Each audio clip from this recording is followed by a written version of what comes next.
Hi, I'm Chad Huebener. And I'm Sara Huebener with Edina Realty. Today we are going to be covering 3 of the most common questions that we receive from buyers of homes. The very first question is, will I get my earnest money back? Now, a lot of people are under the assumption that once they write an earnest money check, the seller automatically gets to keep it if the buyer cancels a purchase agreement. But really, the earnest money is a deposit that goes along with a fully executed purchase agreement.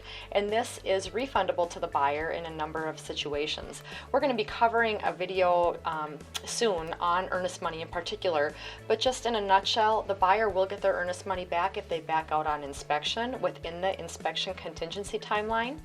They will get their earnest money back if they are in their 10-day right of rescission period for their CIC doc review, which is a mandatory timeline provided by the state of Minnesota. And they will also get their earnest money back if their loan falls apart in most circumstances. Yep. And second question we're going to talk about is, this is especially with sellers that are maybe first-time sellers moving into their next house when they're buying and selling at the same time, is can I move in early or can I move into the garage? We get that a lot as well. The answer is, it depends. Yeah, that's something that you really need to negotiate with the other party, the seller. We see a lot of people asking to move things into garages or a full move-in early.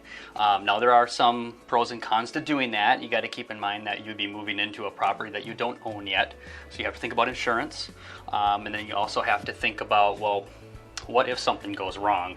What happens to that stuff? How do we remedy that? So if the property doesn't close, yeah, or if there's significant damage to the property where now your own items are damaged as a result of being stored in a building that you do not own. Yep. So the answer is yes, you can with in agreement with the other party, but there are things that we have to talk through as agents with you on that as well. So last question for today is, can I ask for personal property? Personal property, there's some typical personal property that's included in almost every transaction, and oftentimes that's kitchen and laundry appliances. Now, that can also include, with a written approval between both parties, things that would be, for example, lockers in a mudroom that are not attached to the property. Sometimes there's a bench that fits perfectly in a certain spot within the home. There might be something with the fireplace, like some fireplace decorative pieces that work really well with the space that a buyer might ask for. Yep. Pool table.